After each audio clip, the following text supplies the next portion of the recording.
Hello students. सो बेटा देखिए, हमने लास्ट क्लास में जो डिस्कस किया था अपना, that is your centre of मास।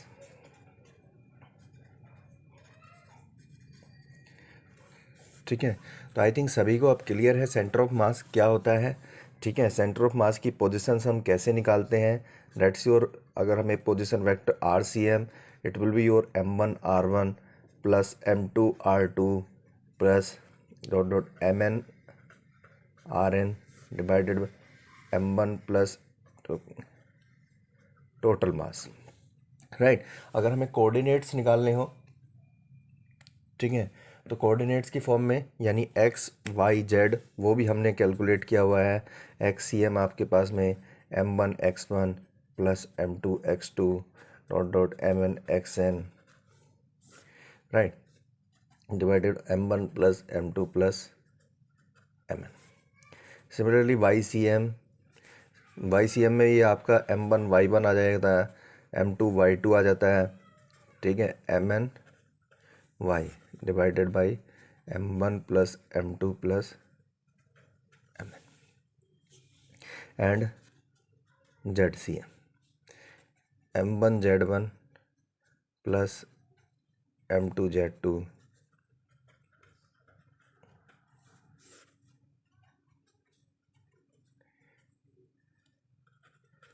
ठीक है, ये सब चीज़ें हम डिस्कस कर चुके थे। तो सेंटर ऑफ मास क्या होता है, एक ऐसा इमेजिनरी पॉइंट जहाँ पर पूरी बॉडी का जो सिस्टम है हमारे पास में, डिफरेंट डिफरेंट पार्टिकल्स का, उनका सबका जो होल मास है, टोटल मास है, that's your M1 plus M2 plus M3 up to MN, ठीक है, is said to be concentrated. जहाँ पर कंसिडर किया जाता है उसी को हम सेंटर ऑफ मास कहते हैं। ये हम ऑलरेडी डिस्कस कर चुके हैं। तो पोजीशन ऑफ सेंटर ऑफ मास हम डिस्कस कर चुके हैं। अगर देखिए अब बॉडी मोशन करेगी, यानी रिजिड बॉडी अगर मूव करेगी, तो ना what is my velocity of centre of mass, VCM, वो भी हम डिस्कस कर चुके हैं। That's your M1 V1 plus M2 V2 up to MN VN divided by M1 plus M2 plus 2MN, right, ये हम डिस्कस कर चुके हैं। Similarly what is your acceleration, अगर हमें एक्सेलरेशन निकालना हो तो हम वेलोसिटी यानी डी, जो हमारे पास वेलोसिटी है, इसको एक बार डिफरेंशिएट और कर देंगे हम, और डिफरेंशिएट करने के बाद में फाइनली हमारे पास कुछ ऐसा आया था ये कि M1 A1 plus M2 A2 plus M3 A3, right, up to MN AN divided by M1 plus M2 plus M3। ये हम लास्ट क्लास में इतना काम हम कर चुके थे, लास्ट वीडियो में हमने ये शेयर किया था। M1 plus M2 plus M3, इसको हम टोटल मास भी लिख सकते हैं।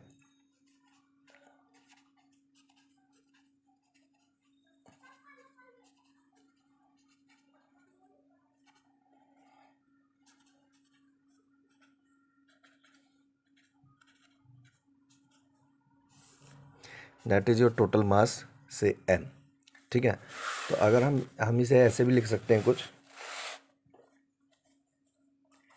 M यानी टोटल मास इनटू में ACM, acceleration of centre of mass, is equals to M1 A1 plus M2 A2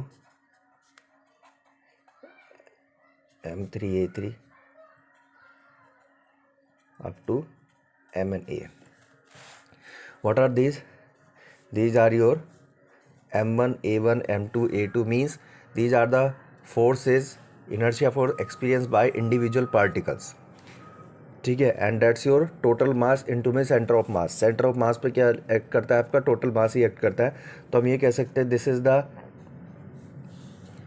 force, total force, or you can say force at inertia force at the center of mass will be equal to the F1 plus F2 plus F3 dot dot up to Fn।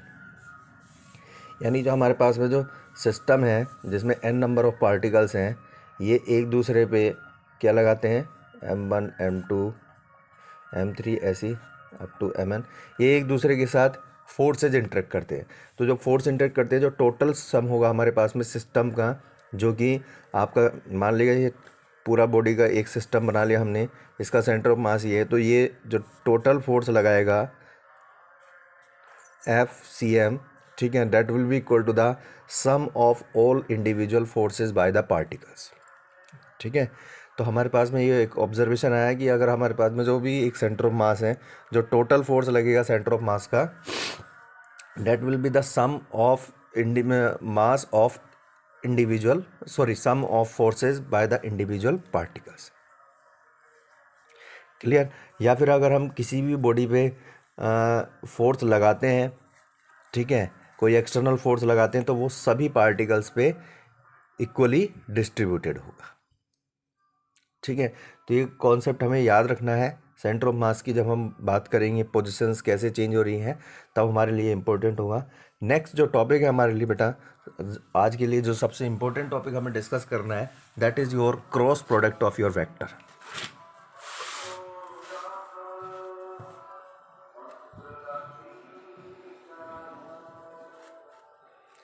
ठीक है, देखिएगा already हम आपको discuss कर चुके हैं what is a vector. ठीक है, एक स्केलर क्वांटिटी होती है, एक वेक्टर क्वांटिटी होती है, जिसको रिप्रेजेंट करने के लिए हमें डायरेक्शन और मैग्नीट्यूड दोनों की ज़रूरत पड़े, वो वेक्टर होता है। जिसको रिप्रेजेंट करने के लिए इस मैग्नीट्यूड की ज़रूरत पड़े, डायरेक्शन की ज़रूरत ना पड़े, उसको हम स्केलर कहते हैं। ठीक है, क्लियर है। यू नो वेरी वेल, कोई भी वेक्टर से vector A can be written as your X I cap plus Y J cap plus Z K cap. हम इस तरीके से रिप्रेजेंट कर सकते हैं इसको। ठीक है, इस वेक्टर का एक मैग्नीट्यूड होता है, वो मैग्नीट्यूड हम निकालते हैं root of X square plus Y square plus Z square. अगर इसकी डायरेक्शन बतानी हो, तो डायरेक्शन किसी भी वेक्टर की उसका यूनिट वेक्टर बताता है, यानी कैप, और वो होता है हमारा, उसी वेक्टर को हम उसी के मैग्नीट्यूड से डिवाइड कर देते हैं, that is set to be your direction. तो इसमें वेक्टर में देखिए दो चीज़ होती है, एक मैग्नीट्यूड, दूसरी डायरेक्शन। हमने ये मैग्नीट्यूड निकाल लिया, ये हमारी डायरेक्शन होगी। ठीक है, इस तरीके से हम सॉल्व करते हैं। इसको हम यूनिट वेक्टर कहते हैं, यानी इसकी जो मैग्नीट्यूड होता है वो 1 होता है, बट ये यूज़ होती है सिर्फ और सिर्फ इसीलिए यूज़ होता है ताकि हम उसकी डायरेक्शन को फाइंड आउट कर सकें। ठीक है, क्लियर है। सो नाउ अब इसके अलावा हमने पढ़ा था एडिशन और सब्ट्रैक्शन ऑफ वेक्टर्स। हमने देखा है और ये हमने ऑब्जर्व भी किया है कि एडिशन और सब्ट्रैक्शन एक जैसे होता है। ठीक है, और दो वेक्टर को हम ऐड और सब्ट्रैक्ट करना हो, ठीक है, तो देन वी हैव द, हमारे पास दो लो है, एक पैरेललोग्राम लो और दूसरा ट्राइंगल लो। दोनों ही लो से हमारे पास में एक ही रिजल्ट आता है, and the resultant of any two vectors will be equal to root of A square plus B square plus 2ab cos theta. अगर हमारे पास में दो वेक्टर है ए और बी, उनको हमें ऐड करना है, तो हम यहाँ पर ये हो जाएगा हमारे पास में रिजल्टेंट होगा, या रिजल्टेंट उनका जो नेट रिजल्टेंट आएगा उसका मैग्नीट्यूड होगा root of A square plus B square plus 2ab cos theta. ठीक है, डायरेक्शन यानी उस रिजल्टेंट की डायरेक्शन बतानी हो हमें 10 बीटा, मान लीजिए अगर हम ए से बता रहे हैं, say the direction angle of resultant from A will be equal to B sine theta upon में A plus B cos theta. ठीक है, यही अगर हम सब्ट्रैक्ट कर रहे होते तो यहाँ पर जिसको सब्ट्रैक्ट कर रहे हैं यानी बी को अगर सब्ट्रैक्ट कर रहे हैं तो बी की जगह माइनस रख दो, आंसर विल रिमेन से A square plus B square minus 2ab cos theta, और यहाँ पर ये माइनस का बी साइन थीटा अपॉन में ए माइनस बी cos थीटा हो जाएगा। ठीक है, तो ये हमने ऑलरेडी ऑब्जर्व किया हुआ है। Now come to your multiplication.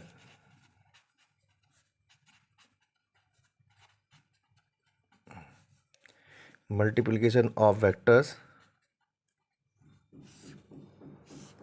मैंने आपको बताया था। देखिए मल्टीप्लिकेशन जो होता है हमारा वो दो टाइप का होता है, यानी अगर हम किसी भी वेक्टर को मल्टीप्लाई करेंगे तो हमारे पास दो रिजल्ट आ सकते हैं। One is set to be your scalar and another is said to be your vector. जब हम दो वेक्टर को ऐड करते हैं then the resultant will be always vector. ठीक है, जब भी हम दो वेक्टर को ऐड करेंगे हमारे पास जो नया क्वांटिटी आएगी वो हमेशा वेक्टर ही आएगी। ठीक है, लेकिन जब हम दो वेक्टर को मल्टीप्लाई करते हैं तो हमारे पास में जो रिजल्ट आएगा वो स्केलर भी हो सकता है और वेक्टर भी हो सकता है। अगर दो वेक्टर को मल्टीप्लाई करने के बाद में स्केलर आया तो उसको हम कहते हैं स्केलर प्रोडक्ट या डॉट प्रोडक्ट, और अगर मल्टीप्लाई करके कोई वेक्टर क्वांटिटी आई तो इसको हम कहते हैं वेक्टर प्रोडक्ट या क्रॉस प्रोडक्ट। ठीक है, स्केलर प्रोडक्ट और डॉट प्रोडक्ट के बारे में हमने पिछले चैप्टर में अपना डिस्कस कर चुके थे हम। ठीक है, जो हमारे पास में होता है A dot B is equals to A B cos theta. ठीक है, where A and B are the two vectors, so and तो ए डॉट बी अगर डॉट करेंगे तो हमारे पास में क्या आएगा, एक स्केलर क्वांटिटी आएगी that will be equal to A B cos theta, और theta is the angle between both these vectors. Right, अब हम पढ़ेंगे यहाँ पर क्रॉस और वेक्टर प्रोडक्ट जो हमें इस चैप्टर में डिस्कस कर रहे हैं। अगर हमें दो वेक्टर हैं हमारे पास में ए और बी, तो A cross B it will be equal to A B sine theta into में N cap. This is my cross product of two vectors. दो वेक्टर है मेरे पास में ए और बी। ठीक है, तो उनका जो क्रॉस प्रोडक्ट आएगा A cross B that will be equal to A B sine theta into में N cap. You know A and B are the magnitude of vector A and vector B. ये इनके magnitude है। Theta angle between vector A and vector B है, ये भी आपको पता ही है। यहाँ पर एक नया टर्म यूज हुई है N cap. What is my N cap? देखिएगा, ए मैग्नीट्यूड है, बी मैग्नीट्यूड है, साइन थीटा भी एक तरह से मैग्नीट्यूड होता है। ठीक है, यानी ए बी साइन थीटा। तो अगर ए क्रॉस बी को आप ए बी साइन थीटा लिखें तो ये जो प्रोडक्ट हुआ ये एक स्केलर हो गया, इसमें कहीं पे भी डायरेक्शन नहीं है। एन कैप एक नॉर्मल वेक्टर है, यूनिट वेक्टर है जो डायरेक्शन को रिप्रेजेंट कर रहा है। यानी जो क्रॉस प्रोडक्ट होके आएगा आपका, आपको पता है क्रॉस प्रोडक्ट में जो भी क्वांटिटी आएगी वो हमारी एक वेक्टर क्वांटिटी आएगी, लेकिन वो वेक्टर की डायरेक्शन क्या होगी उसी को रिप्रेजेंट करने के लिए हम यहाँ पर एन कैप यूज करते हैं। ठीक है, so n cap is the unit vector. इसका मैग्नीट्यूड 1 है लेकिन ये डायरेक्शन को रिप्रेजेंट कर रहा है। Unit vector normal to the plane, normal to the plane of vector A and vector B. Vector A और वेक्टर बी के प्लेन के, जिसमें जिस भी प्लेन में वेक्टर ए और वेक्टर बी होगा, ठीक है, उसके नॉर्मल डायरेक्शन में एन कैप होगा। यानी अगर हमें कोई भी दो वेक्टर है हमारे पास में, वो दो वेक्टर कहीं पे भी लग रहे हैं, तो जो उनका क्रॉस प्रोडक्ट होगा, यानी जो क्रॉस प्रोडक्ट होकर जो नया वेक्टर आएगा वो हमेशा उस प्लेन के नॉर्मल डायरेक्शन में आएगा। ठीक है, जैसे फॉर एग्जांपल मान लीजिएगा मेरा ये मैं किसी बॉडी पे फोर्स लगा रहा हूँ एफ, ये मेरा उसमें पोजीशन वेक्टर है आर। ठीक है, तो ये एफ और आर का ये प्लेन हो गया एक, this is said to be your F R plane. तो जो टॉर्क लगेगा मेरा, ठीक है, because you know torque is equal to होता है tau is equal to R cross F, ये आपका क्रॉस प्रोडक्ट होता है, आगे डिस्कस करेंगे हम। ठीक है, तो ये जो प्लेन बना मेरा एफ आर का प्लेन, इसके नॉर्मल डायरेक्शन में यानी इस डायरेक्शन में आपका टॉर्क होगा ऐसे। हमेशा याद, ठीक है। तो किसी भी बॉडी पे जो आपका क्रॉस प्रोडक्ट होता है, ठीक है, वो जो दो वेक्टर है हमारे, उनका जिस भी प्लेन में है वे, ठीक है, उसके नॉर्मल डायरेक्शन होता है। और इसका एग्जांपल बताता हूँ मैं आपको। देखिए आई क्रॉस जे, दो वेक्टर है मेरे पास में, एक एक्स एक्सिस में है, दूसरा वाई एक्सिस में है। तो यानी हमारा प्लेन क्या हो गया आपका, प्लेन हो गया आपका एक्स वाई प्लेन। यहाँ पर प्लेन क्या हो गया मेरा, एक्स वाई प्लेन। तो एक्स वाई प्लेन के परपेंडिकुलर कौन होता है, एक्स वाई प्लेन का परपेंडिकुलर होता है जेड एक्सिस। अगर हमारा देखिए कोऑर्डिनेट में ये एक्स है, ये वाई है, एक्स वाई प्लेन में अगर कोई लाइज कर रहा है यहाँ पर, तो इसका परपेंडिकुलर होगा आपका जेड एक्सिस। तो आई क्रॉस जे कैप, अगर कैप हम ये देखें तो आई कैप का मैग्नीट्यूड इंटू में जे कैप का मैग्नीट्यूड इंटू में sine of angle between them and N cap.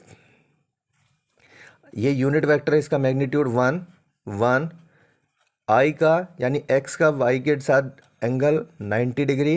What's your N cap, normal vector in the plane of your A and B, और A और B है आपके X और Y. X और Y का normal component हो गया आपका के कैप। क्लियर है।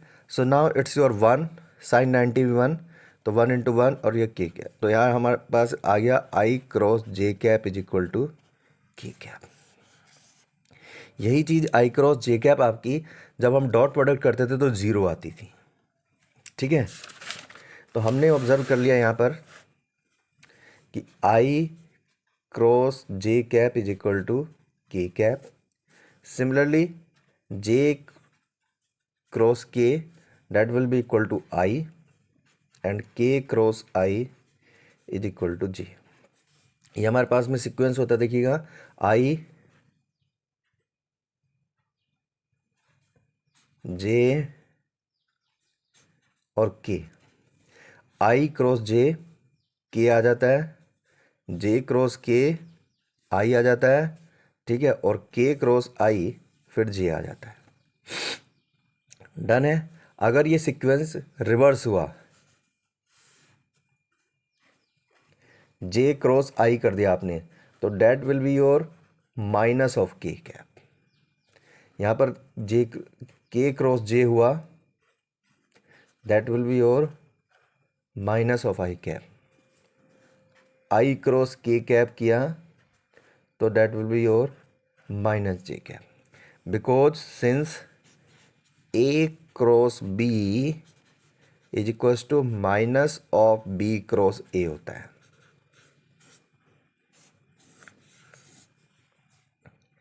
ठीक है। A cross B is equals to minus of B cross A होता है, जबकि डॉट प्रोडक्ट में ऐसा नहीं होता था, ए डॉट बी और is equal to B dot A होता था, क्योंकि वहाँ पर आप कोस थीटा लेते थे, यहाँ पर आपका साइन कंपोनेंट होता है, तो वो आपका नेगेटिव कंपोनेंट बन जाता है, राइट। तो यहाँ पर A cross B is equal to B cross A होता है। अब आप क्रॉस प्रोडक्ट को निकालेंगे कैसे। मान लीजिएगा हमारे पास में कोई भी दो वेक्टर हैं, तो क्रॉस प्रोडक्ट ऐसे नहीं निकालते, जैसे देखिए आपने डॉट प्रोडक्ट को सिंपली मल्टीप्लाई कर देता, डायरेक्ट ऐसे क्रॉस प्रोडक्ट नहीं निकाला जाता है। तो मान ली कैसे निकालते हैं हम, ये देखेंगे।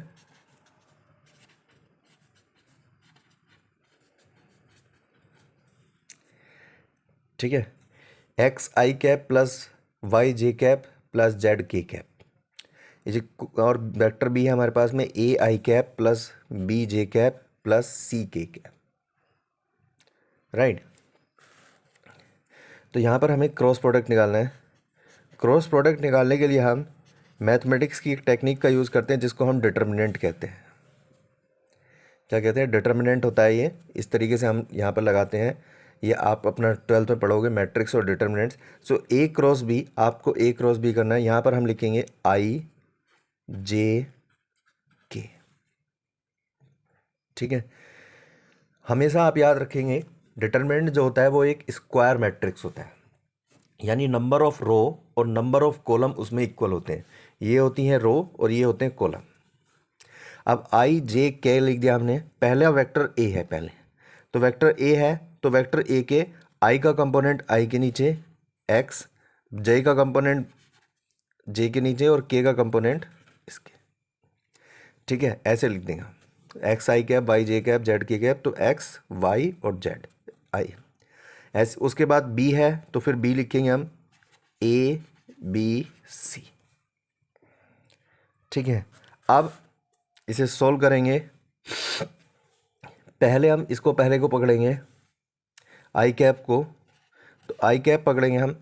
हमेशा याद रखें वेक्टर में कुछ ऐसा होता है जिसको आप पकड़ रहे हैं उसके सामने यानी उसके कॉलम में और उसके रो में ये दोनों गायब हो जाते हैं। अब बचा सिर्फ आपका ये वाई जेड सी बी, ठीक है, ये दोनों गायब, इधर भी और इधर भी, ठीक है। जब आपके पास में ये बचेगा वाई जेड सी बी, तो ना हम इसे कैलकुलेट करेंगे, और कैलकुलेट करने का बड़ा सिंपल रूल होता है। यहाँ पर क्लॉकवाइज रूल लगता है। क्लॉकवाइज मतलब जैसे घड़ी चलती है, घड़ी हमेशा इधर से चलती है और ऐसे चलती। तो पहले ये पकड़ेंगे आप डायगनली y की मल्टीप्लाई c से और माइनस करके b की मल्टीप्लाई z से। डायगनली हम मल्टीप्लाई करते हैं, बीच में माइनस कैसे लगाना है फिर से बता रहा हूँ। क्लॉकवाइज रूल होता है, पहले ये और फिर माइनस करके ये। तो यानी आपके पास में, ठीक है, y इंटू सी माइनस बी इंटू जेड, ठीक है। अब नेक्स्ट आपने जे कैप पकड़ लिया, तो जे कैप पकड़ेंगे तो देखिए जे के सामने और इधर दोनों गायब हो गए, जे कैप, ठीक है। अब बचा एक्स जेड ए सी, यहाँ पर भी आपका क्लॉकवाइज रूल लगेगा, इधर से शुरू होगा, तो ये सी एक्स माइनस ए जेड, ठीक है। और नेक्स्ट आपका के कैप, ठीक है। अब हम के कैप को पकड़ेंगे, तो के कैप के सामने वाले गायब, इधर वाले गायब, B X X into B यानी बी एक्स माइनस का ए वाई, डन है। अब साइन कन्वेंस, साइन को ज़रा ध्यान देंगे, पहला प्लस होता है, दूसरा माइनस, फिर प्लस, ऑल्टरनेट चलते हैं। यानी आई कैप आपका प्लस, फिर जे कैप माइनस, फिर के कैप प्लस, ठीक है। तो ये प्लस माइनस प्लस चलते हैं, यानी आई कैप आपका प्लस हो, पहला प्लस, आई कैप वालों को जो हम प्लस, जे कैप माइनस और के कैप प्लस, ठीक है। अगर नेक्स्ट कंपोनेंट होता है हमारे पास में तो वो माइनस आता है, ठीक है, क्योंकि ये आपका प्लस माइनस इस तरीके से चलता है। मोस्ट इंपॉर्टेंट चीज़ यहाँ पर आपको ध्यान रखनी है, आपको ये जो बनता है हमारे पास में डिटर्मिनेंट, ये एक स्क्वायर होता है। ये होती है हमारे पास में नंबर ऑफ रो, 1 2 3, 3 रो और 3 कॉलम, 1 2 3।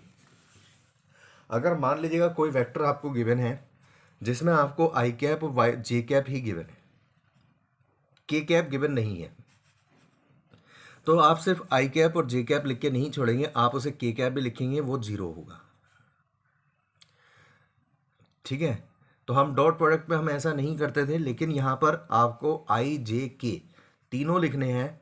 अगर कोई चीज़ नहीं है किसी वेक्टर में, दोनों वेक्टर में ही अगर एब्सेंट है तो दोनों 0 हो जाएंगे, एक में एब्सेंट है तो एक में 0 होगा, ठीक है। लेकिन आप हर वेक्टर को आई कैप जे कैप और के कैप की फॉर्म में लिखेंगे, ठीक है। इस पे हमारे काफ़ी सारे न्यूमेरिकल्स हैं, पिछले चैप्टर्स में भी थे जहाँ पर हमने ये पढ़ा था क्रॉस प्रोडक्ट, वहाँ से भी आप कर सकते हैं, ठीक है। अभी भी आपका इसमें न्यूमेरिकल कराता हूँ मैं इसमें।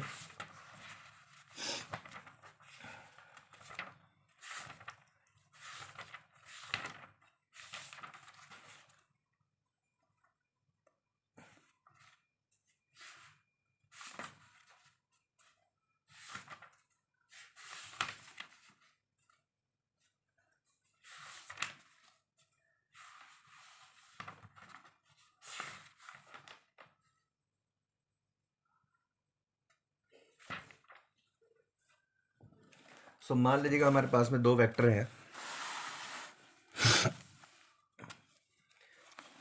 से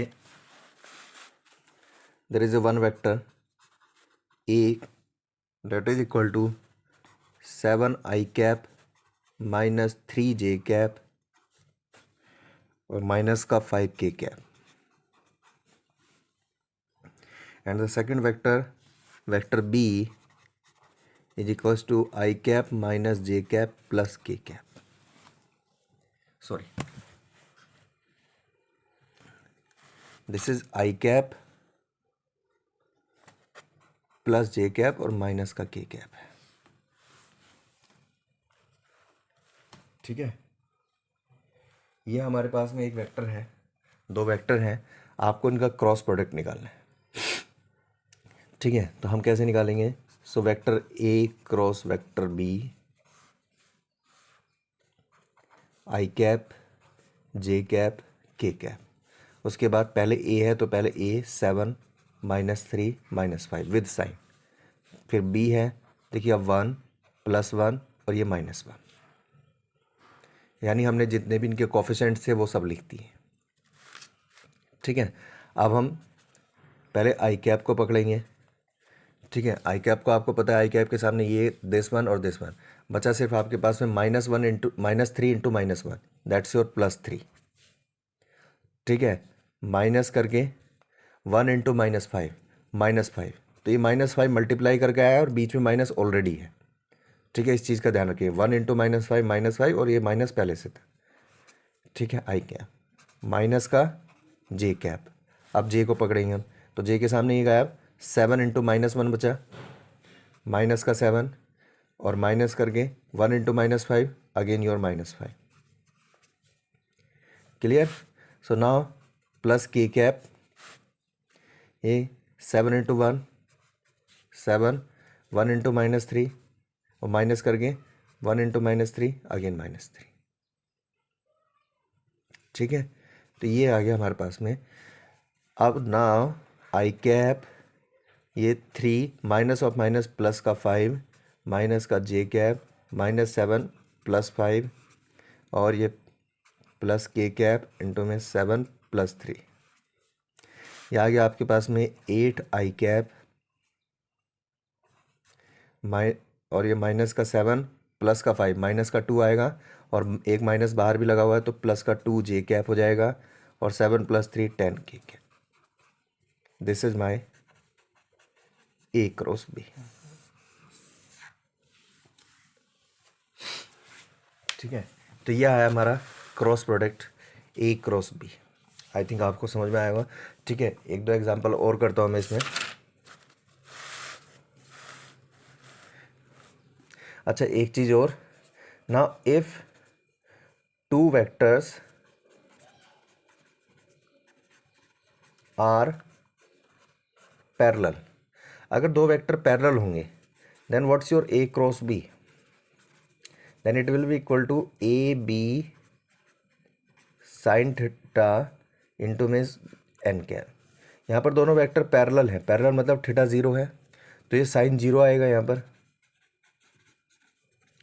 तो साइन 0 आएगा तो ये A B sine 0 N cap. Sine 0 की वैल्यू 0 होती है तो ये आ जाएगा 0। तो whenever the two vectors are set to be parallel the their cross product will be 0। ठीक है, इसीलिए आई क्रॉस आई 0 होता है, जे क्रॉस जे भी 0 होता है हमारे पास में, और के क्रॉस के भी 0 होता है। जबकि डॉट प्रोडक्ट में ये आई डॉट आई 1 होता था, जे डॉट जे 1 होता था, के डॉट के 1 होता था और बाकी जो डिसिमिलर होते थे वो आपके 0 होते थे। यहाँ पर सिमिलर टाइप के 0 होते हैं और डिसिमिलर की वैल्यू होती है।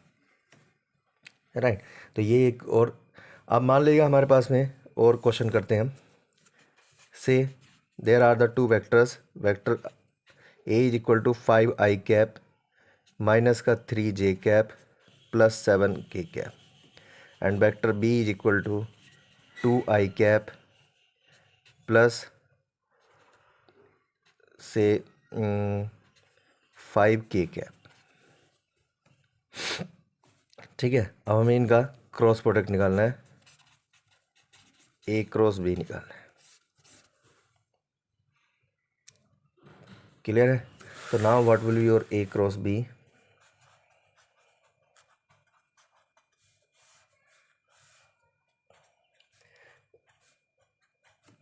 आई cap J cap K cap, vector A लिख देंगे पहले हम 5 -3 7, फिर बी लिखेंगे 2, उसमें जे नहीं है, दे नहीं है तो 0, जो नहीं है दैट इज 0 5,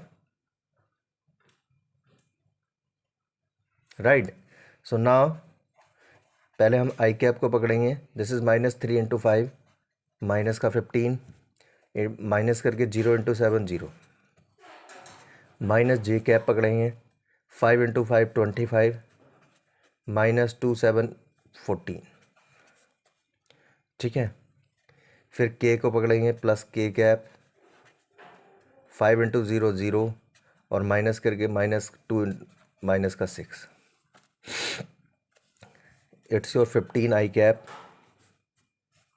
और 25 माइनस 14 दैट्स योर 11, माइनस का 11 जे कैप, और प्लस का 6 के कैप।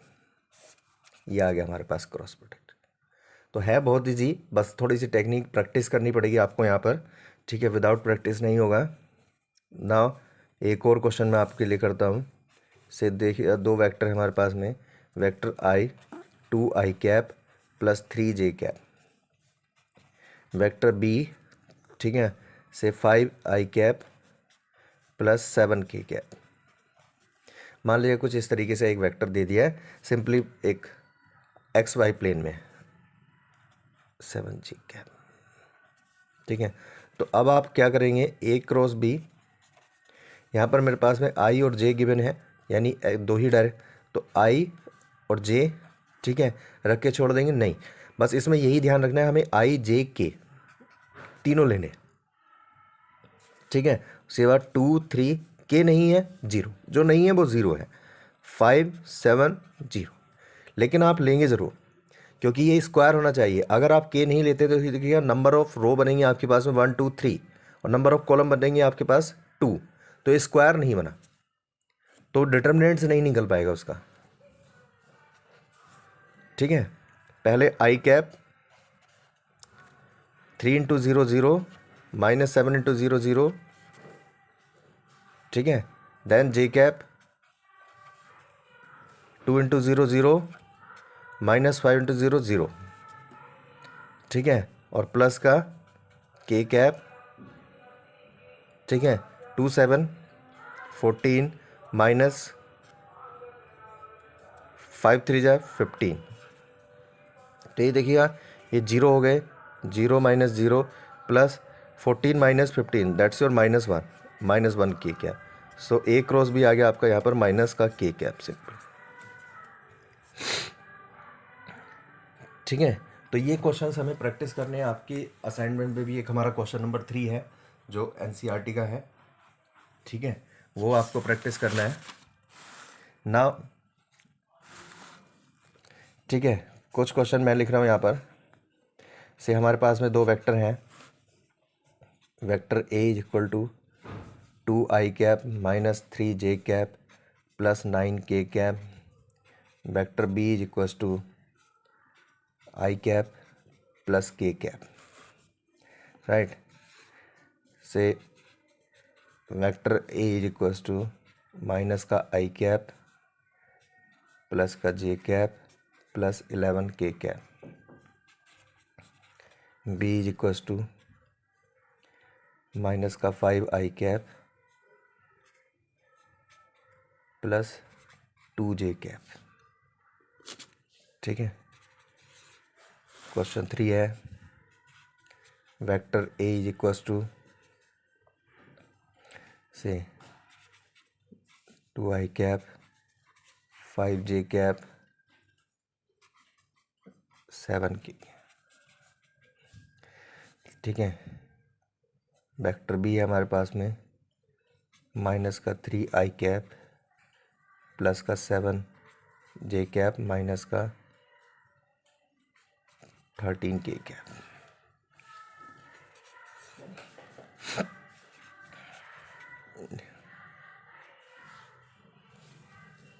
सो वेक्टर ए है हमारे पास, मान लीजिएगा minus I cap plus K cap, vector B हमारे पास में J cap minus K cap,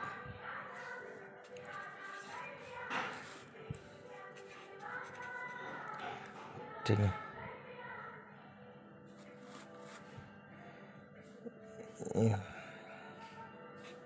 11 I cap plus 13 J cap minus का 7 K cap and vector B is equal to